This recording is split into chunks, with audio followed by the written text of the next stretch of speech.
Hello, everyone, and welcome back to another episode of the Campfire Council podcast. Thank you so much for being here with us and tuning in and listening to it. We really appreciate it.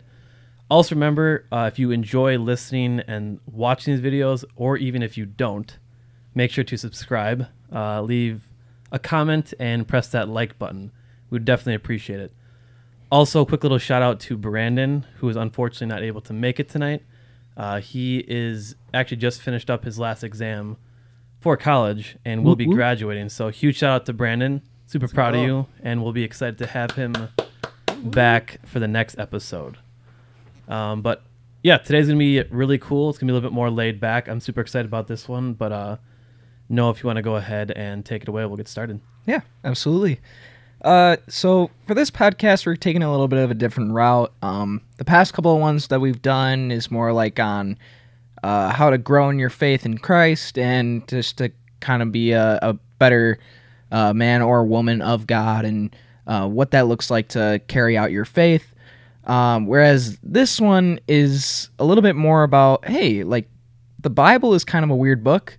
And it talks about a lot of different stories and stuff that maybe we don't understand, and it doesn't make a lot of sense. And at times it's like, how is this foundational to the story of Jesus? And so there's just a lot of different stories that I know of, especially growing up in the church, that you would hear really quickly, and it's like, whoa, like that was in there? That's kind of crazy. And just going back and reading a couple of those, it gives you a different perspective on like, yeah, ancient Middle East is a wild time full of wild stuff, and the Bible is a book of highlights. Like, there's not really a lot of boring stuff just thrown in the mix. It's like, it's kind of the highlight reel of history. And so, super cool today. We're just going to be going into a couple different stories of, specifically going into Sodom and Gomorrah and why God sent the angels. There we'll also be going through Jacob wrestling with God and what that looks like. Like, is that symbolic? Is that literal? What does the Bible kind of say about that?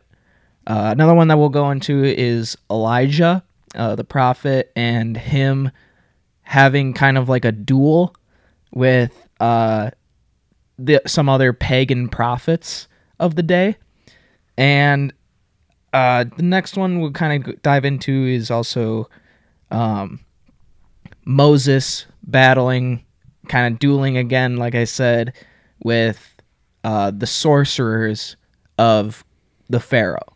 And so we'll dive into that, and we'll see if there's any things that, strike us, that it's cool. I like it. Heck yeah. So the first story that we're going to be going into, we find in Genesis 19, and it's talking about Sodom and Gomorrah. And so, I don't know if you guys know. Oh, you do know, Joey? I was going to ask you, what is Sodom and Gomorrah, Mr. Noah? Thank you for letting me know, man. Or thank you for putting in that. Mm-hmm. So Sodom and Gomorrah, they're two major cities in this area where we find some of the early followers of God, not even just Jesus, but part of the nation of Israel. And there's these two cities that we find, Sodom and Gomorrah, and they're pretty big cities, pretty prevalent in that day. Like, people would have known of Sodom and Gomorrah, and we find in the story that Sodom and Gomorrah are cities that are not really following after God. Not Pretty really messed up cities. Yeah. I mean, what's going on in these cities? Yeah, it talks about how literally the city. It says here that the city of Sodom is full of wickedness and evil, and same thing with Gomorrah. And so we kind of get a glimpse of that, of God talking about that in verse 18, and then going into now, or not verse 18, chapter 18, and then going into 19, we see the angels of the Lord going and reaping destruction. I also love how you started with this story, just because we're really just gonna get after it right away. Like there's this one. We're not holding back. One thing to remember about the Bible that I've heard too is it's no PG-13 book. It's rated R for sure. So we're really just gonna get after it and just get right to it. So buckle up, because here we go. Or as Noah would say, rated R. Rated R. Just so for quick little context, right before that, in chapter 18, we see Abraham. He's visited by 3 visitors, or 3 men, and it also says that the Lord was there. So out of these 3 men, one of them was God, and the other 2 are angels, or messengers of God. And they're talking to him, and he's like, hey, I'm going to treat them with hospitality and stuff. And we see God say to Abraham, hey, just so you know, your wife is going to have a son. And she's like, I'm not going to have a son. And she's joking about it. And he's like, no, I just said you are. And she's like 100 years old, so it's just crazy to even think that she would even have a son. And so when they're about to leave, we see Abraham. He goes up to them and he goes, hey, where are you going? And they go, oh, we're going to take care of Sodom and Gomorrah. We're going to carry out some destruction because they're not following the Lord. They're not following God. And Abraham gets really distraught in this, and he's like, well, what if there's people there that are followers? What if there are people there that are righteous? And he's like, okay, if there's people there that are righteous, I won't destroy the city. And he goes, okay. And he goes through this whole list of like... Doesn't he start with like 50? Yeah. If there's 50 righteous men. If there's 50 righteous men, you won't destroy the city. And he goes, no, I won't destroy the city. What about 40? No. 30? No. 20? No. And he goes, what if there's 10? And God says, no, I won't destroy the city if there's 10 righteous people. And if you know a little bit about the Bible, it likes to do a little bit of foreshadowing in that. And knowing the story of Sodom and Gomorrah, if you don't, highly encourage you to read the full thing. We're just going to do a quick walkthrough of it. But basically what the end of chapter 18 right there is saying is that, there's not 10 righteous people living in those cities.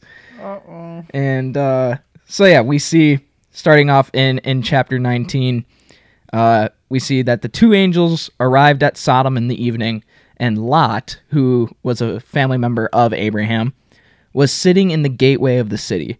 And when he saw them, he got up to meet them and bowed down with his face to the ground. My lords, he said, please turn aside to your servant's house. You can wash your feet and spend the night and go on your way early in the morning.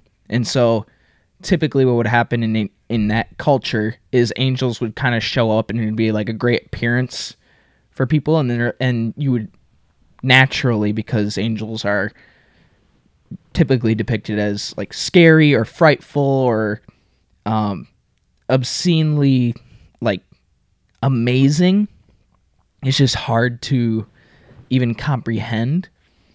And so typically what people would do is they would try to do the utmost hospitality for them, like washing your feet. Washing your feet is a big hospitality thing, showing you love and care.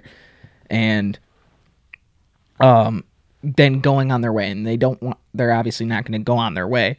And so they said, no, we'll spend the night in the square. But Lot insisted that they do go with him, and entered his house. He prepared a meal for them, baking bread without yeast, and they ate before they had gone to bed. And all the men and so this is now getting into why Sodom and Gomorrah. If there's kids listening, maybe, I don't know, cover their ears. But it kind of gets into that R-rated section of the Bible and getting into some weird nitty-gritty stuff. Pretty much, there was a horde of men that wanted to have sex with the angels. Yeah, to really get after it. Yeah, I mean, literally, that's just where I was going to go with that.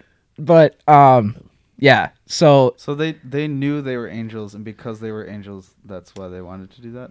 I believe because they were foreigners, and what did it say? Because did they take on a human-like appearance? Yeah, yes. Yeah. So that's why I even went back through just to make sure of like, hey, like what does the term angel or men mean here? because that's typically what it was referred to in these texts. Is it keeps saying that the angels were men, and because they did show up in the form of men.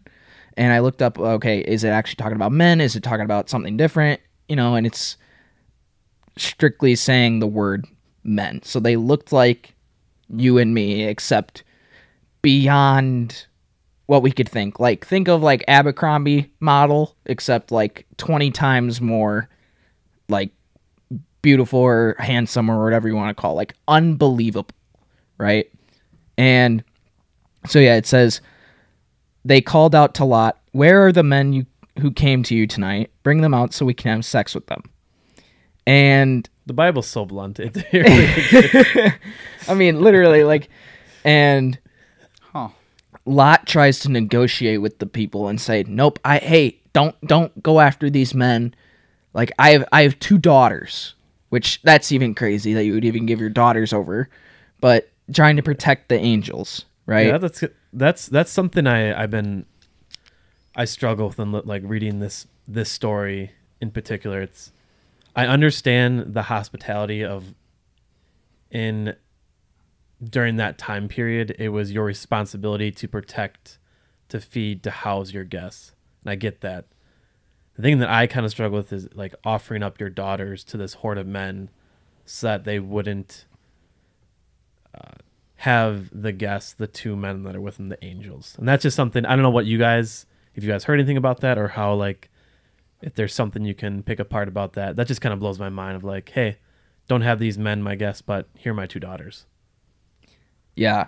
I mean, personally, I wouldn't do that at all. That's just, I mean, absurd.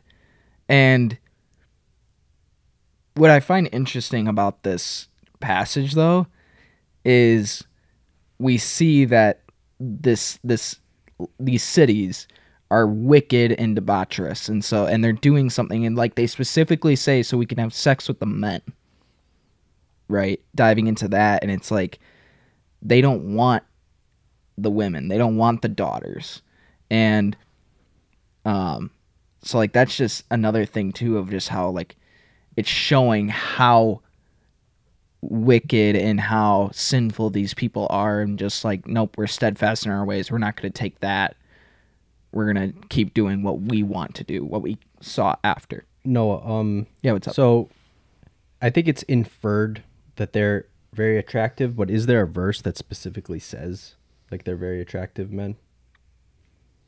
I don't believe so, but from what I understand, that's been like the context of what angels are. Yeah, but they're taking the form of humans, so I just don't want us to overstate like that they're, because you're saying they're like 100 times more attractive than like a normal man. That may have been the case, and it we could maybe infer that, but I'm not sure that I don't know if there's a verse that specifically says that. Yeah, I don't believe there's a specific verse like going through 18 and 19. I don't want to step on your toes. I just want No, I you're just good. want to like make sure that we're being as accurate as we can. Mm-hmm. No, I get that. But I have heard the same thing. Like, and I'm now that I'm rereading this, I'm thinking maybe that's just something that was inferred. Because when I read this story way back in the day, I thought the same thing, and I'm wondering if maybe someone like a pastor had said that or something. Yeah, and very well. I think that's just a common thing, maybe brought up in the church world, is like that's our notion of what angels are. Yeah, And I'm like, what messengers of God look like is that. Also, what's some hospitality? Right? Like think about in today's world. I mean, if you had a horde of men at your house and you had some guests that you didn't really know, I mean, are you going to protect them and like offer up other things, or you're just gonna be like, hey, sorry, the door's right over there? It's like, that's some crazy hospitality that they had in that time period, which is kind of cool. Mm-hmm. Compared to kind of what it is today. I guess depending on the people, the family, the household, but Yeah. I mean, to me that just seems crazy. Like, I'll give up what I have in order for these people. And so we see back now in verse 9, the crowd replies, "Get out of our way. This fellow came here as a foreigner," like you mentioned before, "and now he wants to play the judge. We'll treat you worse than them." They kept bringing pressure on Lot and moved forward to break down the door, but the men inside reached out and pulled Lot back into the house and shut the door. Then they struck the men who were at the door of the house, young and old, with blindness, so that they could not find the door. So, like, you see the angels now stepping in for Lot and his family and just being like, "Nope, you're blind. You can't see now." Like, knowing, like, the angels could have killed him, could have wiped him out, whatever, but instead just causes them with blindness. And, you know, that's an interesting thing to put. And so then the story keeps going on, and the angels, they ask Lot and his family, "Do you have anyone else here? You need to get out of the city." And, you know, Lot says that, "Yes, I have these people here, like my son-in-laws." And so he goes to his son-in-laws. Son-in-laws don't believe him that the angels are going to destroy the city, so they stay. But Lot still brings his wife and his two daughters, and they leave the city. And we see then that the angels send down sulfur, burning sulfur from the heavens. Like Helldivers, Milo? Exactly like Helldivers. That's where they got the idea of the game. Right. Yeah. We see these burning balls of sulfur and destroy and wipe out these two cities. And as they were fleeing, we also see, this is kind of the next weird thing about the story. So not only are there angels that are appearing as men, and it's displaying the wickedness and the debauchery and the sinfulness of these cities in the story, and just going into all these weird, blunt details. I love how you said blunt earlier, of just like in your face of like, huh, that's interesting. And so we see as they're fleeing the city, the angels tell them, "Don't turn back. Don't turn back to the city." It doesn't say why, but it says, "Don't turn back." And we see then in verse 26, "But Lot's wife looked back, and she became a pillar of salt." And that's insane. Literally, like, I don't know if you guys know of, like, you know, Medusa in mythology and stuff like that, but like the common theme of around Medusa is, if you were to look at Medusa, you turn to stone. You turn into a pillar of stone. And it's kind of what we're seeing here is Lot's wife, you know, they were told, "Hey, don't turn back." She turns back, looking at what was about to happen, and she just, boom, instant, just a pillar of salt. Like, Kind of sucks. Like, I don't even know what I would do. Like, think of, oh, well, you guys are single, so, I mean, but think. He just totally came at us, so I'm sorry. You too, Milo. You're. Don't bring me into this. Mean. That was mean. I don't talk to girls anymore. Hey, You can yeah, cut yeah. that out. Go on. Anyway. Where were you going with that? I was Yeah, gonna say, like, come on, so, no. like, think of your families, right? And one of your family members decides, you hear from all like the angels, and they're telling you, "Hey, don't look back." One of them looks back. Like, what is your first reaction? Look back. I remember I reading would- that as a kid, and yeah. I was like, I would have such a temptation to look back. Just don't even tell me not to Yeah. look back. Right. Like, it's like, don't press the red button. Yeah. Like, you're gonna press the red button. I think I would personally, it's one of those things where it's like you're told not to do something and you don't even have time to think, you just do it. Yeah. It's like, oh, don't look. Obviously, I'm going to look. Yeah. Don't look down. Don't look down. And now I'm gonna look down. But like, it's So one thing too that we wanna make sure everyone knows about these stories that we're going to be going throughout this episode is these stories. Everything in the Bible is important, and it's good to dive into and learn and digest. There's going to be things in the Bible, like even this story, that we're not going to fully understand. None of us here are going to fully understand. There's things that people debate, and those things are good to look into, but remembering the focus is on Christ, is on the story, the gospel of Christ dying for us, offering us salvation. These things are extra. They're good to know. It's good to learn about angels and all these things that happen. But just wanted to kind of make that point. So also it's a little bit harsh, when you think about like God's commands of how he tells us something, or even through an angel, like, don't do this, and we disobey, and boom, you're a pillar of salt. Is it salt or is it Salt. Yeah.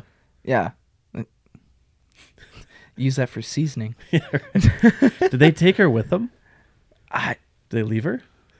That's a good question. Like, it literally says in verse 26, Lot's wife looked back and became a pillar of salt. That's it. That's all we know of what happens to Lot's wife. There is no mention of... I'm sure they kept going. If you think about it, because if they looked back, then they would have turned to salt too, probably. So, right. Yeah, Like, so what does the family end up doing? what did the family end up doing after the fact? Yeah, after the fact. So, again, this is where it kind of gets into a weird rated R kind of story and gets into a little Sweet Home Alabama kind of stuff going.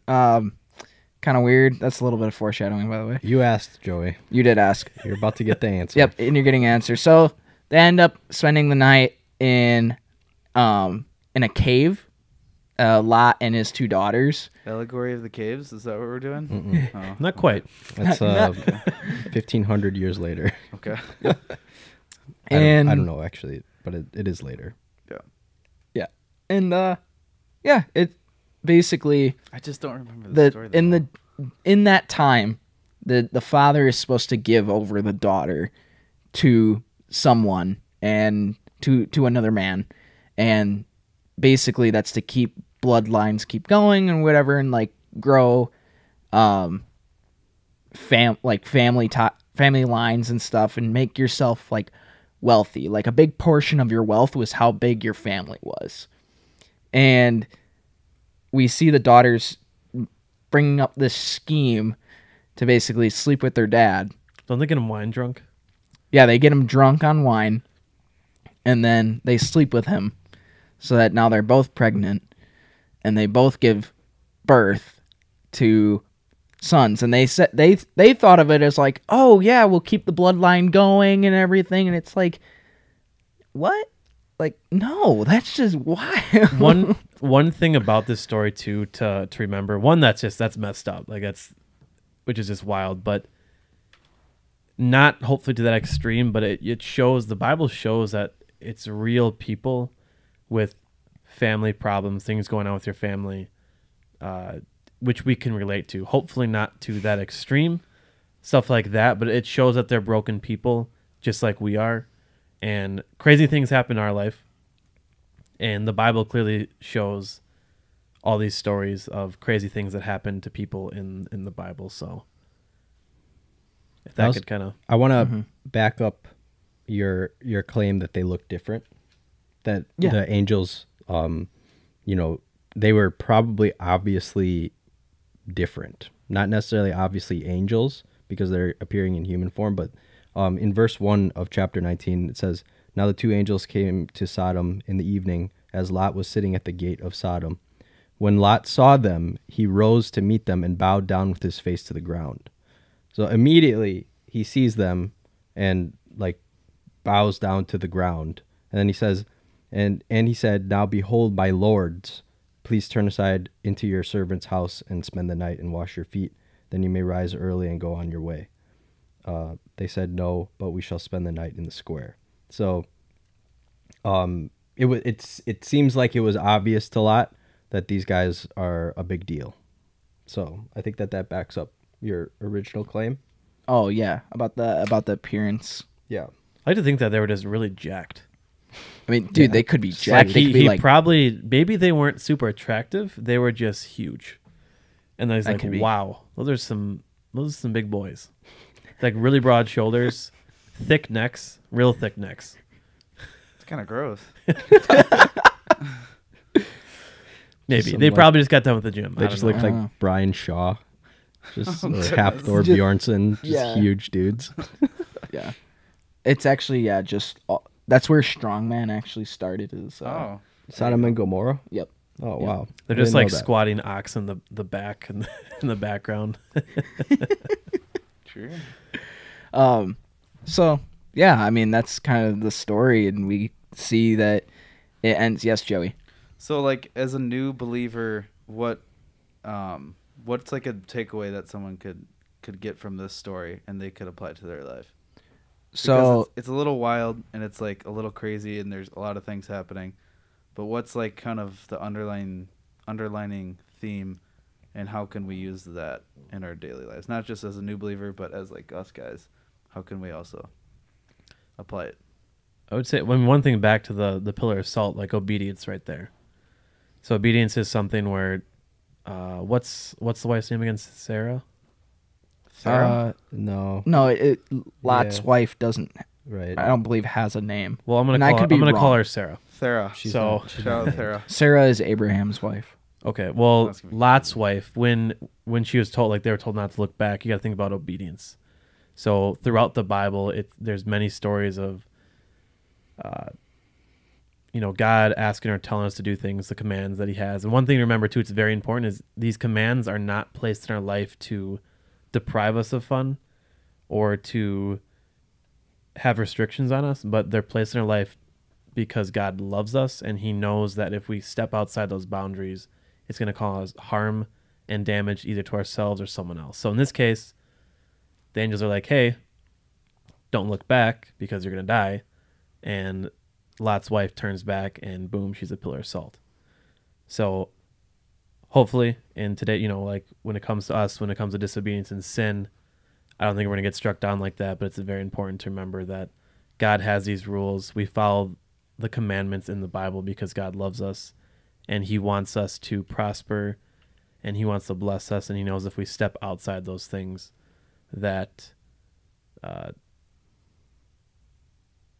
destruction and harm can come from it. So That's a good answer.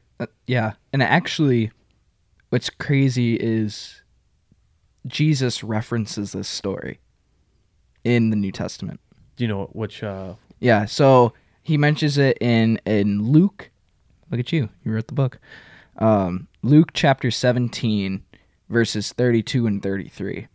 And I got to find the specific passage real quick of what he says prior. But in 32, he says, remember Lot's wife. And then Jesus goes on and says, hang on, I got to get there. while you search, I don't know if you guys had off that same question, Joyce. So think back to when. No, was it Lot who asked God to save the city in the beginning, or was it someone else? That was Abraham. Abraham Okay. was looking out for Lot Yeah. and So said, like, my family's there. think about back to the beginning of the story with Abraham when he finds out that the city's going to be destroyed, and he's like, "Hey, if there are 50 righteous men, will you spare the city?" And God says yes. And then it keeps going down to 40, 30, all the way down to 10 men. So that shows an example that God sees that there is debauchery and there's sin and there's evil and wickedness in that city that needs to be dealt with. But Abraham is asking God to be merciful and to be understanding, and God accepts that. Our God is loving. He's wrathful in a justful way, but He's also merciful, and God was given the opportunity to save that city. But unfortunately, because of how sinful that city was, there wasn't even 10 righteous people in there. So Right. Yeah, I mean, you see the whole destruction of this city, and Jesus, when he's addressing the Pharisees in Luke chapter 17, he's talking about how the kingdom of God is coming, right? The end is near. You know, it's gonna happen at some point. And for anyone who's been part of Christianity or whatever, you know, like, we've been in the last of days for the last 2,000 years. That's a whole nother concept that we don't need to get into. That's eschatology and end times, whatever, jargon. And we see Jesus talking about how when he's going to come back, the time that we are living in will be just as bad as in the times of, it says, in the days of Noah, and where Noah and his family were the only righteous people on the earth, and also Sodom and Gomorrah and what that looked like. There's going to be sin. There's going to be wickedness just so prevalent that it's going to be hard to find those righteous people. There's going to be very few. And it says, verse 26, just as it was in the days of Noah, so also it will be in the days of the Son of Man. People were eating, drinking, marrying, and being given in marriage up to the day Noah entered the ark. Then the flood came and destroyed them all. It was the same in the days of Lot. People were eating and drinking, buying and selling, planting and building. But the day Lot left Sodom, fire and sulfur rained down from heaven and destroyed them all. It will be like this on the day the Son of Man is revealed. On that day, no one who is on the housetop with possessions inside should go down to get them. Likewise, no one in the field should go back for anything. And this is where, like I said in verse 32, it says, remember Lot's wife. So that aspect of obedience, right? Whoever tries to keep their life will lose it, and whoever loses their life will preserve it.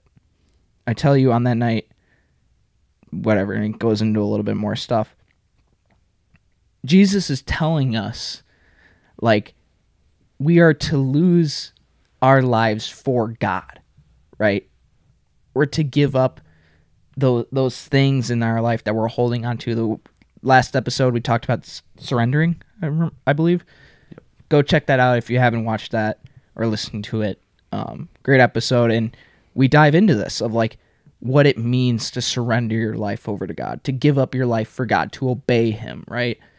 And this is what Jesus is getting at. He's pulling these Old Testament stories and books that seem to make little to no sense, and he's using them to shine light on His glory and the coming of the Lord the second time. And so he's warning us. He's telling us to watch out. He's telling us to give our all for Him so that we will not perish, so that we will not be destroyed when that day comes. You know, and this is good news for us, right? Jesus is clearly warning us about this, drawing back to that story, and he's reminding us, hey, like, come to me, come to know me, and you won't perish. Don't look back. Don't try to chase those things that aren't worth it. Come back to me and follow me. And that's kind of... So I hope that answered your question, Joey, on how this all kind of ties back in. I knew there was a significance about that, and, like, Jesus is saying it. And Jesus is talking about that obedience of surrendering to Him and to His life. I feel like it's just easy for people to see that story and be like, yeah, like, wow, this is like Medusa, where it's like mythology. So that's why I asked the question of, like, what's something that we can get out of this? Because on the surface it's just a crazy story, but there's definitely a deep meaning in that story. And one thing too is, if I was not a believer right now and I were just to open the Bible and read this story, I'd be like, what even is this book? Like, how do people believe in this? So anyone out there that maybe this is the first time hearing this story, you're a new believer, or you're just curious, or just watching this, you do need to still, like, dive in and, like, read throughout the Bible to fully understand the gospel and just the story of Christ and how he loves us and sacrificed himself on the cross for us. So it's just like any book you open up. You can't just read one little section and figure out the entire book from that one chapter. You have to go and read it, from cover to cover. And yes, the Bible is a big book, but I encourage you to do more digging, do more diving to fully understand or try to understand the Bible more, not just like this one specific story, because it is a wild, crazy story, and it can kind of be hard to wrap your head around at times. So, yeah, absolutely. So, I think that kind of helps to cover, that story and kind of the weirdness behind it of you're reading it first time and like, this is weird. This makes no sense. Like we said, R-rated version. But thankfully for us in the 21st century, or just even us after Jesus' time on this earth, we now get that wrapped up conclusion of like, how does this all tie in? How does this play out? Right? So moving on from that, I hope, and you can again do more research if you want to do more research, look into that. But we're gonna move on. Let's go to now Jacob wrestling with God. So we see this passage in Genesis chapter 32. So a lot of these stories I'm going to be bringing up, all early parts of the Bible, or early books of the Bible. So a lot of these are in either Genesis or Exodus. Elijah is in Kings, but that's shortly after what we call like the Torah, the first 5 books of the law. And so we see Jacob, and the story of Jacob is, him and his brother have been in like a, going at it back and forth. I don't know if any of you have siblings, but as you know, at times siblings can be hard, and you get into kerfuffles with them, into little things and little arguments of like, they're just your siblings. You're trying to one up them. You're trying to do whatever. And in this kind of case with Jacob and Esau, it's funny because I have an older brother, Jacob. Oh, really? Wait, is your name Esau? There's Might no be. way. Maybe. What if this whole time his name was Esau and he just didn't tell us? What about a multi-personality? Oh, His name is Esau. Oh, no. Pray for Luke. It's actually your middle name. Luke just grows a bunch of hair. Gets like really He does hairy. have a bunch of hair. Yeah. He's not very hairy though. No, I'm hairy enough. I think you're hairy. I have hair.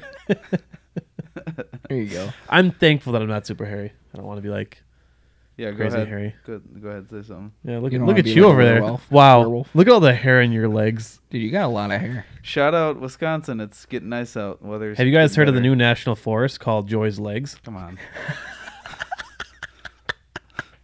Yeah, there's a forest fire there, and we just burned it down. I'm gonna shave my legs now. Go check it out. It's pretty neat. Dang, that's some mass deforestation right there. Yikes. All right, how did we get onto that? I don't know. I said I have a brother, Jacob, There you go. and then Love went that. from there. So Awesome. So going with the story of Jacob and Esau, there, Esau and Jacob were not always in the best of terms, and so if I remember correctly, Esau wanted to steal the inheritance away from Jacob. And so with this, we see now in chapter 32, we see Jacob having this amass amount of wealth and having this large family, and Esau is furious at him. Like, he's angry and he's trying to go at him, right? He's trying to claim what's his. He's trying to take things away from Jacob and basically make Jacob pay, right? And so we're seeing this, and in this time where Jacob is really just stressed out, he's like, okay, my brother, he wants to basically kill me. Like, I'm at a loss of what I'm supposed to do. So we see Jacob praying in verse 9, and he's praying to God, and, he's asking him for deliverance, like, save me from Esau. I'm afraid he's going to attack me. I'm afraid he's going to attack, the mothers and their children that are with me. And he's recounting on God's previous promise that he made to him, saying, I will surely make you prosper and will make your descendants like the sand of the sea. Imagine you said land of the sea. That doesn't make sense. The sand of the sea, which cannot be counted, right? And so spends the night in this area. Then they cross the river the next day. And this is where we see where Jacob wrestles with God. It's a weird encounter, kind of happens really quickly in the broad standpoint of like this chapter in the Bible. And it says in verse 22 of chapter 32, that night Jacob got up and took his 2 wives, his 2 female servants, and his 11 sons, and crossed the ford of the Jabbok. That's a fun word. Yeah, it's the name of the river. After he had sent them across the stream, he sent over all of his possessions. So Jacob was left alone, and a man wrestled with him until daybreak. Also, really quick side note. Yeah. Reading this, weird. I made me laugh. It reminds me of Milo. Milo loves to wrestle. Milo does love to wrestle. If anyone was to wrestle God, it would be Milo. Milo would just be like, God, we're going to wrestle real quick. And he would just like they say, till daybreak, just wrestling. Master grappler. That's such a Milo thing to do. Yeah. Black belt Milo. Jiu-jitsu master. Taekwondo expert. The list goes on. I'm definitely not a jiu-jitsu master. Not yet. True. Or is he? I think No, he is. Definitely not. He's the next UFC card, actually, coming up. I'm just the whole card. Yep, he's the whole card. All the UFC fighters have to fight me. Yep. So, but why is he wrestling with this man? So that's where I'm getting at. So it just says this. Yeah, Joyce, wait. Dude, this keeps on happening. I love it. I was like, I'm about to get to it. I know I'm doing the thing that Brandon hates, where he like has to go all the way back in order to tell a story. Like that's just his pet peeve. how I am. Yeah, I'm also. That's just the way I'm wired. I have to give everybody the context. Wow. Okay. Anyways, and so this word for man is the same word that we see throughout basically the entire Bible when it comes to man. Like, it's just straight up a dude. Like, it's not any sort of significance in that. It is the same Hebrew meaning of the word man. And so he wrestled with him. When the man saw that he could not overpower him, he touched the socket of Jacob's hip so that his hip was wrenched and as he wrestled with the man. Then the man said, "Let me go, for it is daybreak." But Jacob replied, "I will not let you go unless you bless me." The man asked him, "What is your name?" "Jacob," he answered. Then the man said, "Your name will no longer be Jacob, but Israel, because you have struggled with God and with humans and have overcome." Jacob said, "Please tell me your name." But he replied, "Why do you ask my name?" Then he blessed him there. What is your name? Sorry. Ezekiel. I mean, yeah, so we see in this, in verse 28, where it said, "Then the man said, your name will no longer be Jacob, but Israel, because you have struggled with God and with humans and have overcome." And so part of this is what it's going into is like, okay, you're wrestling with, or going back and forth with his brother Esau. That's why it's talking about with humans. Going into that, and like you're wrestling with those that are like you, right? But then it says wrestling with God. And I feel like this has a both and meaning here, at least when I read it, of where I'm seeing, okay, it is a literal thing, because it says in verse 30, "So Jacob called the place Peniel, saying, "It is because I saw God face to face, and yet my life was spared." And so, from what can be inferred and what is being told of this text is that quite literally Jacob wrestled with God. God came in flesh and blood in that moment, or an angel of the Lord.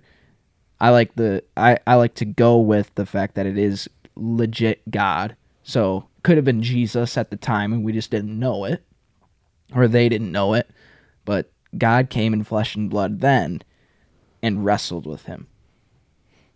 And God was using this to prove a point. And so that's where it's coming at. It's like, why was Jacob wrestling with this dude? Like, what is the point? God knew that he wasn't going to be able to overpower him in that moment of like wrestling with him man to man.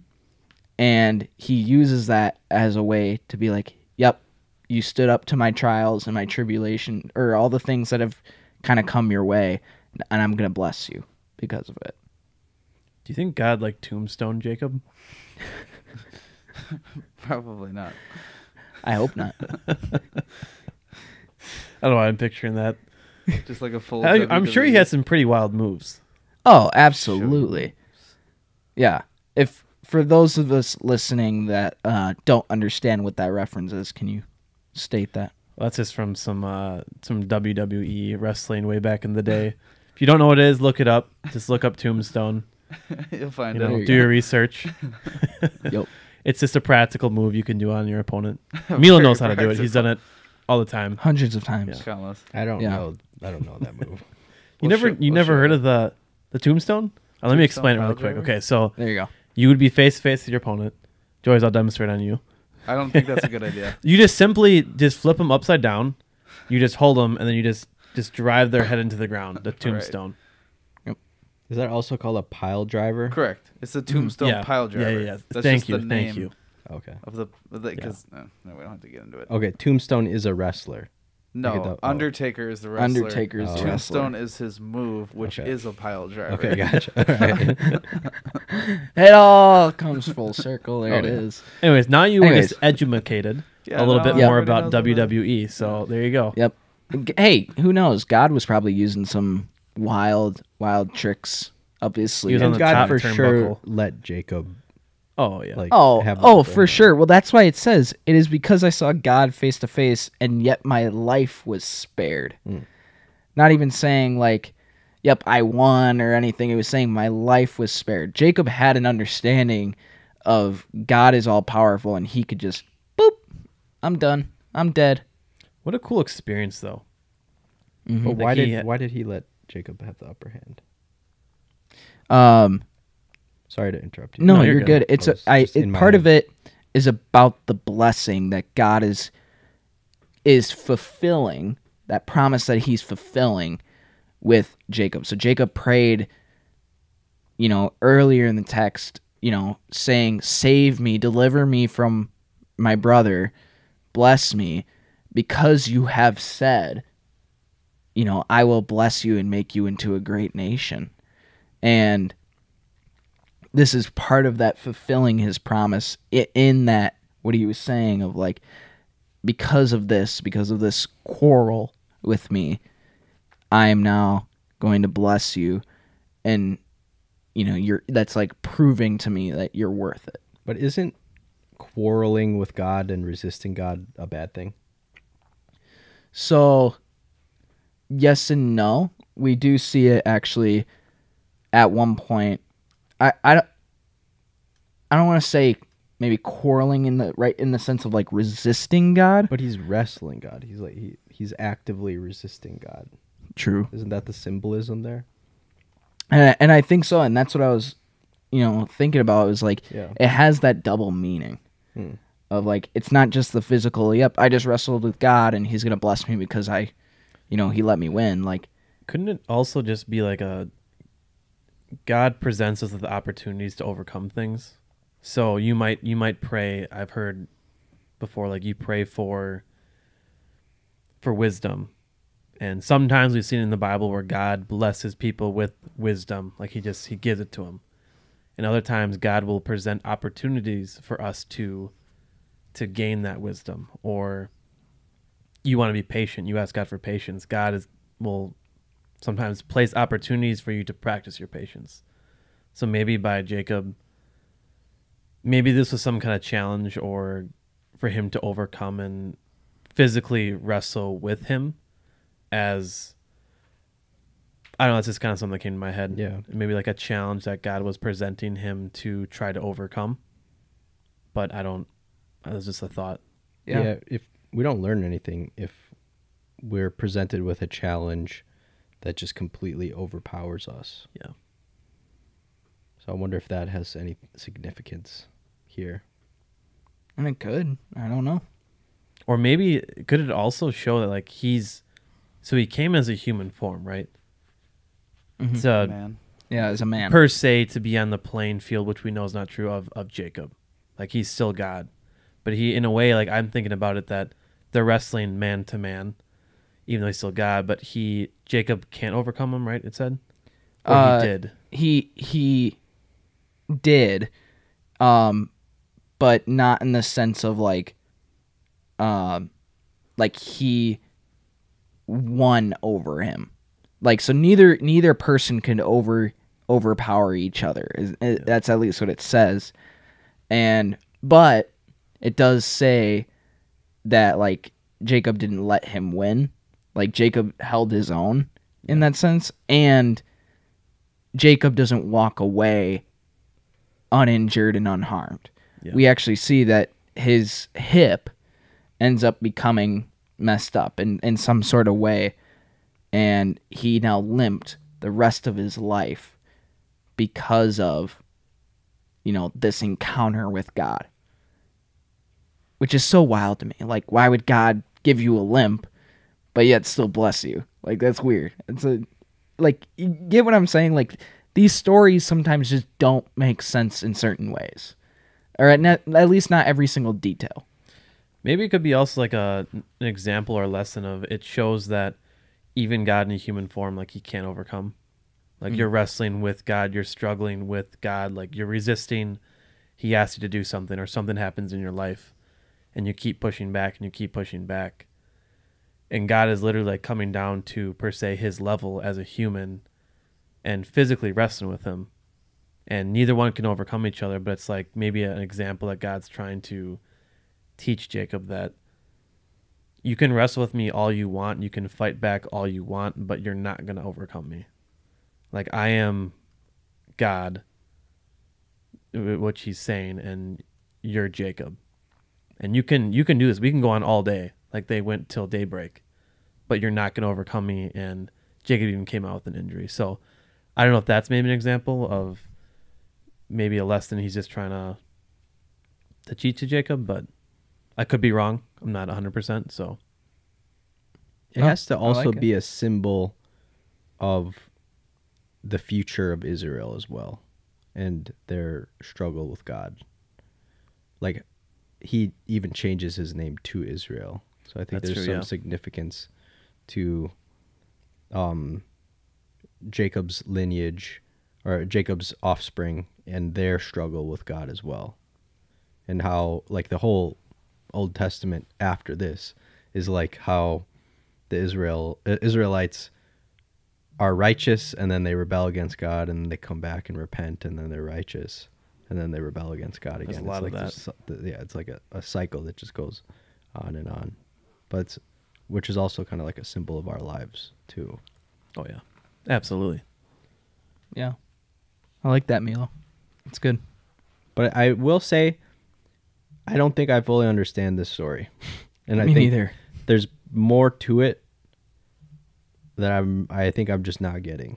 Well, maybe how do you wrestle with God then? Maybe it's like a way to navigate. I don't know what I'm trying to say, but like we all have wrestled with God, right? And in his case, it was physical, but like, Yeah. how do we? But I keep on thinking of daily- wrestling as like resisting God and resisting his will. But Okay. maybe that's not what is being signified here, because I don't think we get rewarded I like think we're Jacob we're is. shown things though. Yeah, but we don't get rewarded True. by resisting God's will. Yeah. We get rewarded by enduring through God's trials. So I can see wrestling in that context. But like God showing us something, showing us that thing maybe is like the reward. Mhm. Maybe not the reward that you and I see, but like the lesson being the reward. Like open up your eyes to Yeah. something that you learned.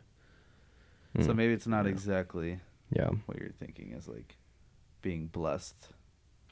Yeah. Right, like bad things can happen to you in life and you can learn something from it. It's not necessarily like a good thing that has happened to you, but a good thing can come from it. Yeah. Okay. And this is a great example of, once again, we don't know everything. So we're doing our best here. Just, a bunch of dudes reading the Bible, trying to, digest it the best we can for what God's, trying to tell us. So we highly encourage you, like, do your research too, read the stories that we're talking about. Listen to credible sources. If you have a pastor, other friends, in your Bible studies, your community, like, talk about these things, comment with everyone that comments, like, let us know your thoughts too. If we're wrong, like, let us know. If you have different ideas, we'd love to hear it. Get the chat going. Yeah, for real. Right, Joyce? It's blowing up. Yeah, it's crazy. It's wild. I can't. I'm like the chat mediator, and like I can't slow them all down. Yeah. You're the mod. Yeah, I am. Yeah, Wow, you must be really busy. yeah. Chill, guys. Take it easy on Milo. Yeah. Isn't it? I wish we knew everything too, though. It kind of sucks. Like, you Yeah. read these things, and you just want to know, like, what exactly it's trying to tell you, or if it could just be more simple, like dumbed down to my level. I would like that. Yeah, but I have thought about that as well. When Yeah. Jesus gives parables, and then it's like, and then the disciples did not understand what he was saying. Huh? But like, Jesus could have said things so that everybody understood it, right? Yeah, and there are a couple of the parables he actually does explain it what he means. Yeah. Where he gives the parable and then they don't understand, and then he tells them straight up, Mm-hmm. which I do appreciate a lot, because then it seems there are things in the Bible where it's just like straightforward, like, do this, don't do that, or this is what this means. But I think Jesus purposely told things in terms of parables sometimes that were difficult to understand, maybe because the pursuit of trying to understand it is important. Absolutely. It's maybe like, I think there's a lot of wisdom and knowledge in the Bible that you're only going to understand by living life and contemplating these things for a long time. Because, like, I didn't understand things when I was 10 and reading the Bible like I do now. But a lot of it, I'll have to, like, I'll read a verse, and I only understand it now because I've lived life. Mm-hmm. And I understand, what it's like to be tempted deeply, or to endure great hardship that I didn't experience as a 10-year-old. Well, imagine too if we were to open up the Bible and you started in Genesis and you finish up in Revelations, and everything you read, just you understood, and you're like, okay, cool, I read the Bible, like, I'm good to go. Yeah. Like, picture it like for the gym, or if you play a sport, if you're a musician, if you were just to pick up that weight, that instrument, that ball for whatever you're doing, and you just hit it one time and, like, you're good to go. Like, that's not how it works. Like, we need to get back into the Bible, and you can read, like, a story, a passage, a chapter multiple times in 1 year. You can come back 10 years later and you're going to learn something different. Like you're saying, with life experience, Mm-hmm. with gaining more wisdom, we're going to understand it and see it from a different perspective, per se.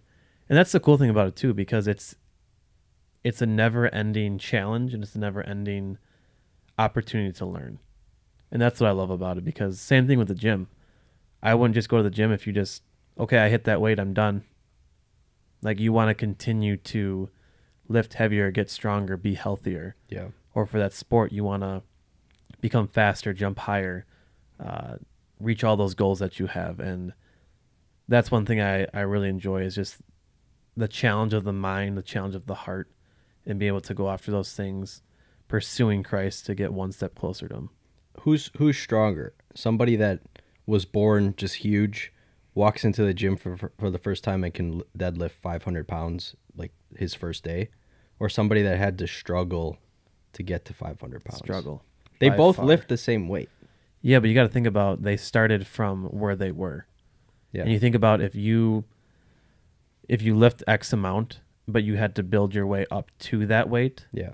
that takes time, that takes dedication, all that extra work that you have to put in inside and outside the gym, compared to someone just walking up and just So what is lifting it. what does the person that had to struggle have that the person that doesn't Discipline, have? trial and error for sure. You're gonna walk up, you're gonna fail. I'm gonna say, I don't know if I said it before, but failing is good. Like, go out and fail, whether it's with a career. Yes. No, I was just saying, woo, Oh, yeah. let's go fail. Let's all go fail And together. I'm like, you don't want to purposely try to fail, but don't be afraid to fail is what I want to say. Mm-hmm. Like, gym again, or your career, or whatever you might be doing in life, the goal is to succeed, but if you're going to fail at something, you're going to learn. And if you were trying to lift that weight and you fail, you're going to be able to understand the improvements that you have to make. So as Christians, you mess up, you have an addiction, you have something that's going on in your life that God's placed in your heart to fix. Hopefully we can recognize that and understand that we need to take these steps to fix it, to turn around and improve those things. And through that, we're going to learn, and we're going to grow, and we're going to hopefully become closer to Christ and stronger in our relationship, compared to not going through those things. Thank you, Noah, for bringing up just the fun, more relaxed kind of conversation. And once again, I just want to point out, these stories are important to go through, to dive into, to learn about. And I encourage you to, like, do it in a group. Like, if you have a Bible study, if you have your church, your friends, or if you need to, like, reach out to us, like, add in some comments. We'd love to talk to you. We're here to try to help people. Like, we want you to grow closer to Christ. And yeah, just remember to don't get fixated on these things. I know they can be confusing. Like we said, the Bible isn't always PG-13. It's rated R. There's some graphic things in there, and those are the things that we need to also not skip over, though. We need to make sure that we try our best to learn about it and understand what it's trying to tell us, and examples that we can learn from. So go ahead, read these stories, look into it yourself, see what you think, and hopefully you guys took something away from this. But off of that, remember to like, comment, and subscribe. This is the Campfire Council Podcast. Woot woot. Yeah, buddy. Nice. Good pod, dude. Thanks.